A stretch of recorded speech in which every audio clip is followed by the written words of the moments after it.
4 steps in every habit. Hi, I'm Brian Pombo. Welcome back to Brian J. Pombo Live. Today I wanted to talk again about a chapter out of this book, or section out of this book, Atomic Habits by James Clear. This is the fourth such video and podcast that we've been doing regarding this topic. It's an interesting, really interesting idea, because these first few are just laying the foundation of what his whole concept is about. And it's not something that he created. In fact, I first heard about this habit loop from Charles Duhigg's book, The Power of Habit. It's a very interesting book, very well written, with a lot of great stories in it. This one is a little more instructive. This Atomic Habits is a little more instructive, and this is a great chapter on that because it lays the foundation for the rest of the book. So the rest of the book, he goes through each of these 4 steps and how it relates to both good habits and bad habits. So this is really good stuff. Let me see here. Let me dig into some of my favorite quotes here. I really like this one because I think it was one of the things that really pushed me away from anything having to do with even the concept of habits. And it was this. He said, habits do not restrict freedom. They create it. In fact, the people who don't have their habits handled are often the ones with the least amount of freedom. And that's a strange paradox if you think about it, because you think, if it's something that you're stuck doing, think of a bad habit. If it's something you're stuck doing, that's a lack of freedom. But what if it's a good habit? What if it's something that provides you something good in the long run, but is not necessarily super enjoyable while you're doing it? The brushing, you're brushing your teeth, take anything that you consider a good habit. It doesn't necessarily have a huge boost of anything right up front, which is what makes it useful. Okay, it's the reason why we're given the ability to have habits in our brain. No doubt that this is a useful function of the human condition. And so it's really coming to terms with that idea myself that led me to dig deeper and deeper into habits and how they can be useful, how we can use them to our benefit, while at the same time being able to drop habits that we don't like, that aren't useful. So, and they are useful to some extent. Obviously, they provide something, otherwise we wouldn't be doing them. It's just oftentimes bad. We call them bad habits because they're bringing something worse in, that we're getting more bad out of them than good out of them.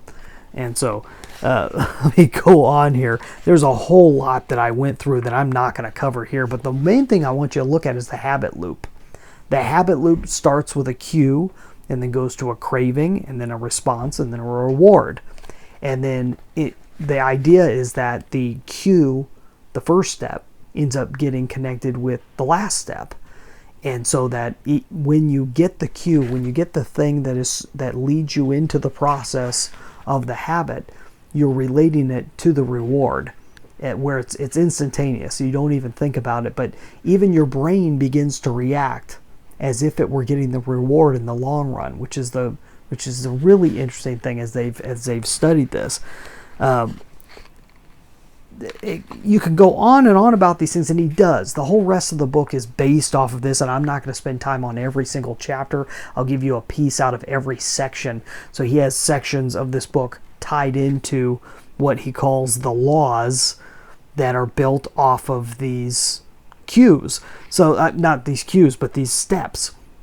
So the first law is the cue, and how do you create a good habit? It's very simple. You make it obvious. You have to have a cue that is completely obvious. That's how you create a new good habit. How do you create the craving? You got to make it attractive. There has to be something attractive about this process. Number 3, you got to make it easy and to get the response. So it has to be easy for you to do. And number 4, you've got to have a reward, so you make it satisfying. There has to be a satisfying end to it. And he goes into depth on this later on, but these are just the basic steps. So the same steps are true even of a bad habit. So how do you go about diffusing it? You turn it backwards. So number one, for a cue, you make it invisible. You find a way to make a bad habit invisible. Number two, for the craving, you make it unattractive. Instead of making it attractive, it's got to be made unattractive. Number three, you got to make it difficult. And number four, you got to make it unsatisfying. So you just make it the reverse of those. And it sounds, oh yeah, that's nice in theory. But honestly, I started doing this with some of my bad habits. And he says it here. He says, what, if I could find that section, if you can get rid of a habit, the only thing you need to do is really diffuse one of them.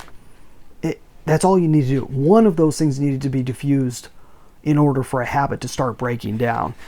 Which is interesting because every time I've attempted to get rid of a habit that was stuck, my brain would always tell me that, well, you're always going to find a way around it. You're always going to find a way around any obstacle you place in your way. But it's not necessarily true. If you make it easier to do something that's good for you versus do something that's bad for you, or bad for you in excess, then you're not going to do that thing. It's a very simple process. He says, if a behavior is insufficient in any of the four stages, it will not become a habit. Eliminate the cue and your habit will never start. Reduce the craving and you won't experience enough motivation to act. Make the behavior difficult and you won't be able to do it. And if the reward fails to satisfy your desire, then you'll have no reason to do it again in the future. Without the first three steps, a behavior will not occur. Without all four, a behavior will not be repeated. Simple idea. It gets a little complicated as you start going into practice, but if you can get that idea and start wrapping your mind around it, you can start any good habit you're looking to start, and you can. And there's a lot of difficulties with that, especially in starting a good habit. There's a whole bunch of things that get in the way because we get too ambitious, we get too bored. There's all these things that get in the way of developing good habits. But getting rid of bad habits is simple if you realize you just have to make it difficult. You got to make, all the things that I listed. It's a great chapter in a great book, Atomic Habits by James Clear. Tomorrow night I'm going to cover some of these other areas in the book, and we'll speed through this. This won't be a month-long excursion into this book. I just wanted to touch on some of the points, hopefully encourage you to check out the book yourself or to start thinking about habits yourself. I will go through some of my favorite books on habits when we're through with this. These were kind of the starter books that led me in to reading Atomic Habits. So we'll get into that eventually.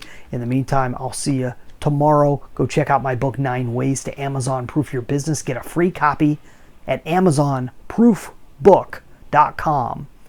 That's all I have for tonight. Have a good one. We'll see you tomorrow. In the meantime, get out there and let the magic happen.